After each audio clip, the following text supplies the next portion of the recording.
Bonjour à toutes et tous et bienvenue pour cette nouvelle interview sur KinéoWeb. L'ostéopathe a toute sa place dans le suivi neuromoteur de l'enfant aux côtés des kinésithérapeutes, pédiatres et d'autres professionnels de santé. Cette approche pluridisciplinaire permet d'accompagner au mieux les jeunes parents et de déceler précocement d'éventuels troubles. La collaboration kiné-ostéopathe permet ainsi une complémentarité de la prise en charge. C'est un immense plaisir d'accueillir aujourd'hui Thomas Fernandez, diplômé en kinésithérapie et ostéopathie, pour nous parler de la place de l'ostéopathe dans le suivi neuromoteur de l'enfant avec la formation qu'il anime aux côtés de Tatania Buffet, qui est kinésithérapeute. Alors, bonjour Thomas, pour commencer cette interview, est-ce que tu peux te présenter, nous présenter ton parcours et comment t'es venue l'idée de créer cette formation? Bonjour Julien, bonjour à tous. Alors, pour ma part, moi je suis kinésithérapeute depuis 2009. J'ai été formé à l'école de Montpellier. Après, j'ai enchaîné le cursus d'ostéopathie où j'ai été diplômé en 2015. Et assez vite, alors en kiné, je traitais aussi bien les adultes que les enfants, mais en ostéopathie, je me suis spécialisé assez vite en pédiatrie puisque c'est, je trouve, une approche précoce qui permet de passer avant que la posture soit installée. Voilà, on a un côté préventif où ça nous, voilà, c'est le cœur, le crâne n'est pas encore formé. Voilà, c'est vraiment ce qui m'intéressait en ostéopathie. Par la suite, j'ai eu la possibilité d'exercer à la maternité Saint-Roch à Montpellier et aussi en cabinet libéral où je travaille conjointement avec Tatiana Buffet, qui elle est kinésithérapeute pédiatrie. Elle a été formée en Allemagne, donc c'est un peu différent en France. Ils ont une approche un peu plus bobate, un peu plus neuromotrice, vraiment pure. Et on travaille tous les deux en collaboration pour la prise en charge de nos enfants. On voit essentiellement, voilà, on voit que des enfants au cabinet. Voilà pour mon parcours en termes d'ostéopathie pure. D'accord. Et en ce qui concerne la création de cette formation, en fait, qu'est-ce Ouais. qui t'a amené à ça? Alors, comme la pédiatrie, c'est un peu le parent pauvre hein, du cursus initial, que ce soit en kinésithérapie ou en ostéopathie. Si, voilà, si on en parle 2 jours dans le cursus de 5 ans, c'est un maximum, et souvent pas forcément de la bonne façon en plus. Donc, en fait, on est parti du postulat que ça soit en kinésithérapie, mais surtout en ostéopathie, il y avait un gros déficit de formation sur le développement neuromoteur de l'enfant pur, en fait. Les différentes étapes motrices, elles sont en général connues, mais pas leur intérêt ni les sous-étapes. On s'est rendu compte, par exemple, en kinésithérapie pure, si on prend au cabinet, il y a 95% des enfants qui ont déjà vu un ostéopathe et donc ils sont pris en charge en kiné, donc ils auraient mérité d'être orientés et parfois un peu trop tard. Alors, il y a le rôle des médecins aussi dans ce parcours de soins, mais toujours est-il qu'on a besoin en ostéopathie d'avoir des tests au niveau moteur pour savoir quand orienter, quand se reposer sur les kinés pour nous aider, notamment sur les déformations crâniennes et l'hypotonie. Hein, c'est les deux motifs qui reviennent le plus, où on a le plus besoin de leur aide. Et voilà, donc l'idée, c'était d'arriver avec l'aide de Tatiana et moi en pratique, d'arriver à leur donner les bons outils pour savoir quand le développement moteur pose problème et comment y remédier. Ok, très bien. Et donc, concrètement, quels sont les objectifs de cette formation? Avec quelles compétences repartent les stagiaires, hein? Alors, la première chose qui est importante, c'est de savoir bilanter l'enfant au niveau moteur. C'est-à-dire que le stagiaire, en sortant de la formation, le but, c'est d'arriver à se dire, il a 6 mois, il sait faire telles étapes motrices. Est-ce que c'est normal? Est-ce que ça l'est pas? Qu'est-ce qui lui manque et pourquoi il en est arrivé là si ça lui manque? À partir du moment où on a fait ce postulat, on peut resserrer notre prise en charge et savoir quelle est l'étape d'après et quel est le but à atteindre, notamment, je ne sais pas, si on prend l'exemple d'un enfant à 6 mois et demi qui ne se retourne pas, donc retournement dos-ventre à cet âge-là qu'il est censé faire à 5 mois et demi, c'est comprendre pourquoi il ne se retourne pas. En ostéopathie, ça parlera aux ostéopathes, on va avoir des dysfonctions notamment au niveau du bassin, des inclinaisons qui ne sont pas bonnes, du coup il ne peut pas utiliser son lever de tête pour tourner du bon côté, c'est très pratico-pratique, mais c'est arriver à savoir comment le prendre en charge une fois qu'on a bilanté au niveau pratique pour arriver à lui faire franchir cette étape. Et donc ça, on le décline sur chaque étape et sur chaque, on va dire, anomalie, entre guillemets, hein, de développement moteur. Donc ça, le stagiaire va donc comprendre les enjeux de ce développement, parce qu'on sait maintenant, il y a différentes études qui ont prouvé que si un enfant reste avec une hypotonie importante et qui marche avec son hypotonie, il aura des troubles coordination équilibre, c'est-à-dire il va tomber souvent, les rotations vont être compliquées, et ça par exemple, ça va être une porte d'entrée pour les troubles neurodéveloppementaux, que ce soit dyspraxie, voilà, alors un enfant qui a moins de moteur ne le fera pas une dyspraxie à coup sûr, mais c'est voilà, une petite porte d'entrée qui peut entraîner ce type de trouble. Donc, c'est comprendre voilà, comment fonctionne le développement neuromoteur, comment aider en tant qu'ostéopathe et savoir à quel moment intervenir. Et du coup, avoir des techniques très précises à chaque étape, que ce soit le 4 pattes, les retournements ou les différentes asymétries, pour savoir quand intervenir et comment aider l'enfant en conjointement avec le kiné à développer une bonne motricité. D'accord. Donc, tu viens d'aborder un petit peu les thématiques aussi de la formation. Est-ce que tu peux m'en dire un petit peu plus sur ces thématiques qui sont liées au développement neuromoteur de l'enfant que tu abordes avec Tatiana dans la Oui. formation?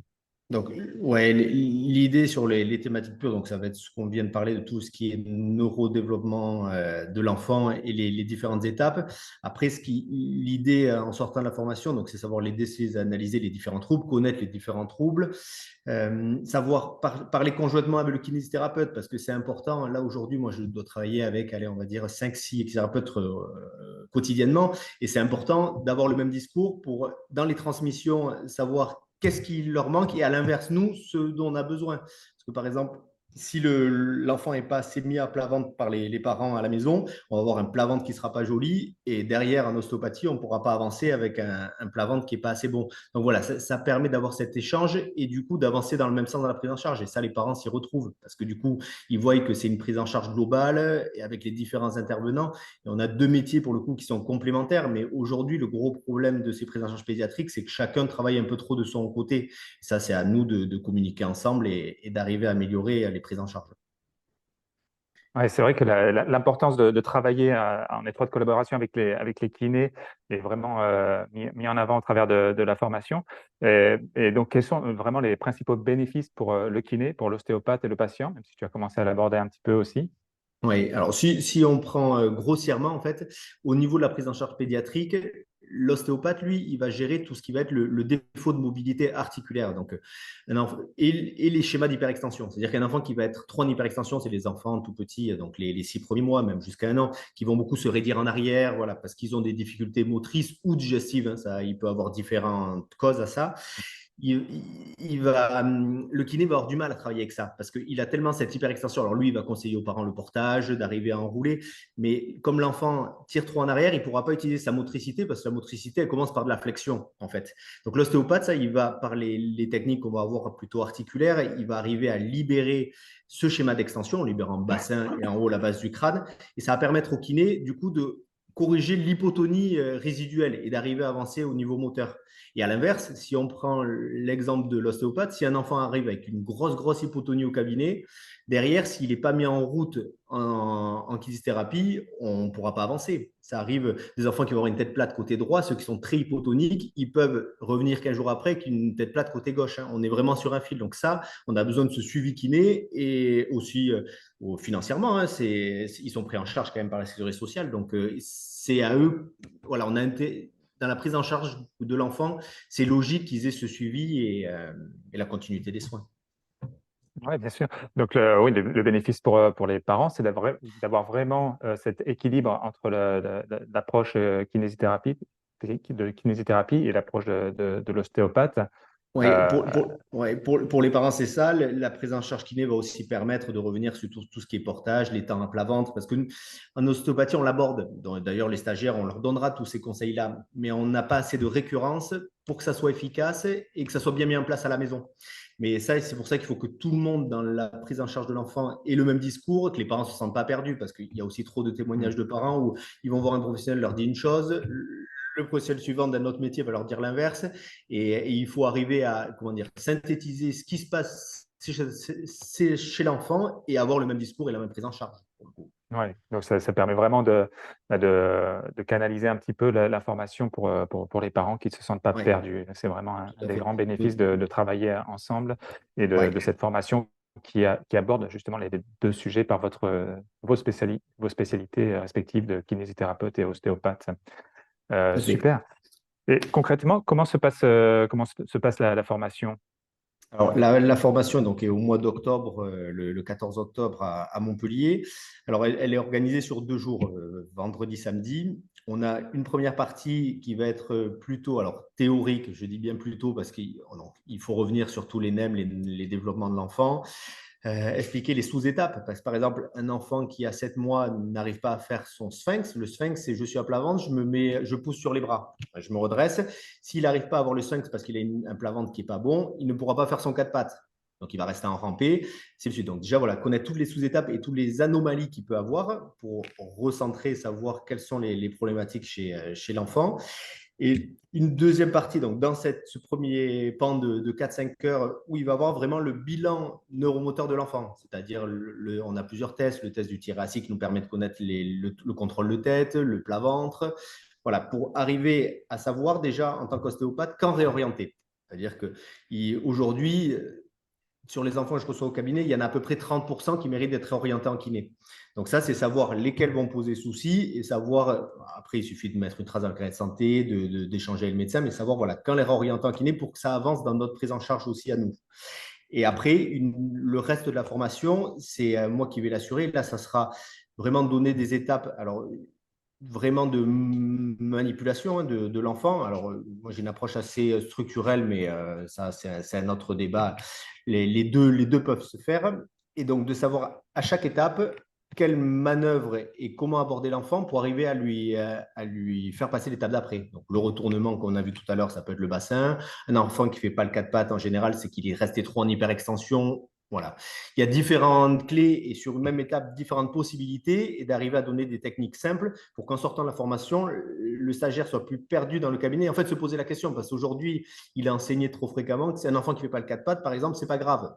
Or, il ne sera pas capable de tonifier les inclinaisons et le tronc, la latéralité du tronc. Donc voilà, c'est d'arriver pourquoi il n'arrive pas à le faire et comment arriver à lui faire faire surtout. Voilà, c'est cette réflexion qu'il faut arriver à mener.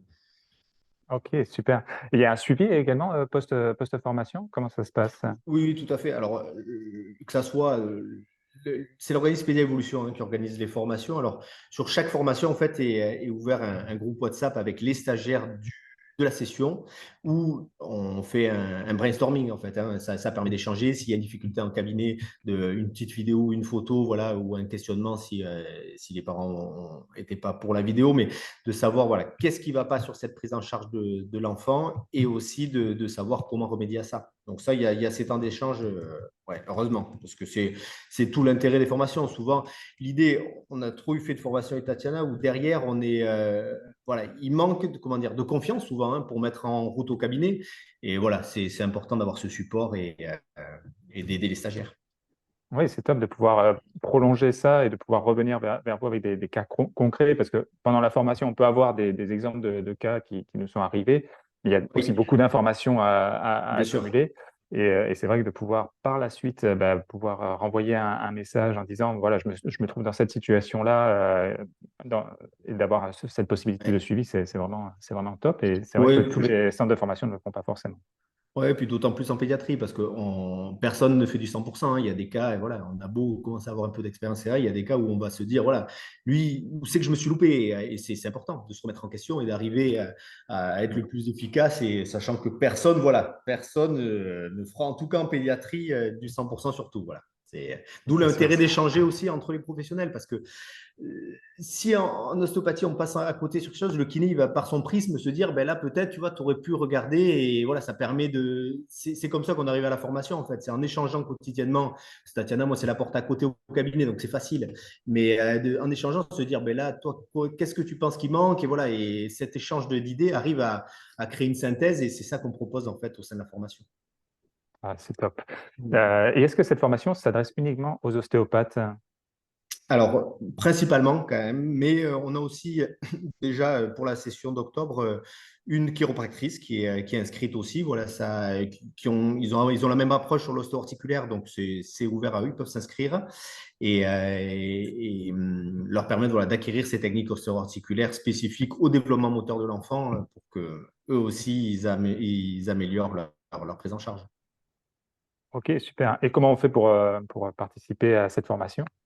Alors, il est organisé par le site Pédia Evolution, donc il faut s'inscrire via la plateforme, le site en ligne, Pédia Evolution Formation, on les trouve sur Google. Et directement, voilà, il y a un module pour s'inscrire. Après, pour les autres professionnels qui sont intéressés par tout ce qui est développement de l'enfant. Il y a Tatiana Buffet qui fait une formation le mois de novembre où c'est vraiment, elle reprend tout le développement de l'enfant, mais aussi les autres problématiques, que ce soit l'oralité, etc. Donc, la prise en charge pédiatrique en kinésithérapie. Ça, c'est au mois de novembre. Il y a aussi toutes les infos sur le site. Voilà. Donc, pour les autres publics, il y a cette possibilité-là. Et les orthophonistes aussi, il y a une formation vraiment sur le développement oromo-facial qui est lancée aussi, qui est en premier trimestre l'an prochain. D'accord, super. C'est vrai que là, ça permet de mettre en relation tous ces différents professionnels de santé autour de la pédiatrie. Oui. Et justement, par rapport à cette synergie, l'ostéopathie, à l'image de la kinésithérapie d'ailleurs, a une approche de plus en plus basée sur les évidences, EBP. Comment est-ce que toi, tu vois l'avenir de l'ostéopathie en France? Alors, effectivement, on a de plus en plus d'études. Alors, pas encore énormément, parce que c'est compliqué de monter des essais cliniques en ostéopathie, mais il y en a qui se sont lancés, hein, notamment Lyon. Il y a une étude, il y en a une autre qui a été publiée là récemment sur les problèmes digestifs. Donc, on sait aujourd'hui que l'ostéopathie est efficace dans la prise en charge des déformations crâniennes, des troubles digestifs, reflux, coliques. Voilà, on commence à étudier. Il faut qu'il y en ait de plus en plus. Il faut qu'on arrive à, comment dire, à évaluer notre pratique, parce qu'aussi on aura des bonnes comme des mauvaises surprises, mais voilà, c'est important d'arriver à monter en compétence là-dessus.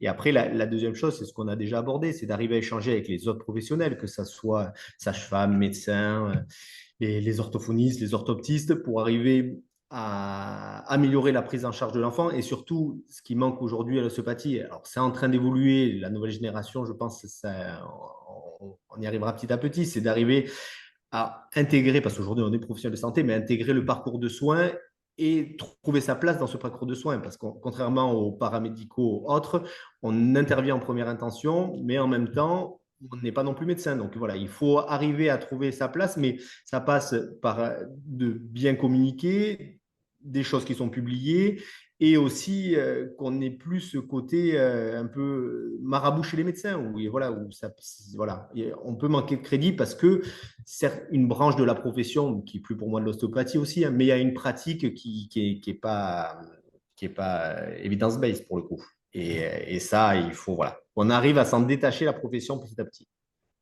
Ouais, donc pour toi, c'est vraiment cette orientation-là de partir sur les évidences scientifiques, d'être vraiment BP dans l'approche de Ouais. l'ostéopathie qui va permettre de mieux s'intégrer au parcours de soins et de façon plus reconnue, justement. Oui, c'est essentiel. C'est essentiel parce qu'aujourd'hui, il n'y a que ça qui peut prouver notre pratique et les bienfaits. On a aujourd'hui plus de 2 enfants sur 3 qui consultent l'ostéopathe, mais à l'inverse, dans le parcours de soins et la reconnaissance, on n'y est pas. Donc, il faut arriver à prouver l'efficacité de nos pratiques pour que ça soit intégré complètement. D'accord, et en complémentarité toujours avec les autres professionnels de santé. Est-ce que Tout tu à as fait. un petit mot de la fin? C'était ma dernière question. Est-ce que toi, tu as un petit mot de la fin que tu voudrais rajouter? C'est vous dire que hâte de vous retrouver déjà au mois d'octobre pour ceux qui sont déjà inscrits, qui verront cette vidéo. Les autres, n'hésitez pas. En fait, voilà, il n'y a pas de mauvaises questions. Il faut voilà, trouver cette place du développement moteur de l'enfant parce qu'on reçoit tous les jours des enfants au cabinet, mais bien souvent, voilà, il y a à peu près 30% d'enfants qui ont un développement moteur qui n'est pas bon. Et ça, il faut qu'on soit plus efficace dans nos prises en charge. Donc, pour ça, il faut ne pas hésiter à se former et que ce soit chez nous ou ailleurs, hein, il y a pas que cette formation-là qui est bien, mais voilà, n'hésitez pas, venez nous rencontrer, échanger et continuons comme ça et on va y arriver. Eh ben, merci beaucoup Thomas pour ce partage et à très bientôt, j'espère, pour une prochaine interview sur d'autres thématiques, parce que je vois que tu as plusieurs formations avec Tatiana aussi Oui, qui sont en cours, donc ce sera un plaisir de refaire une nouvelle interview. plaisir d'échanger, Julia. Merci en tout cas pour ton accueil et je te dis à très bientôt. Eh bien, merci d'avoir suivi cette vidéo jusqu'au bout. C'était encore une fois un immense plaisir de faire cette interview. Je te laisse aimer, partager, commenter et bien sûr t'abonner. Et surtout, n'oublie pas, ensemble, valorisons votre expertise.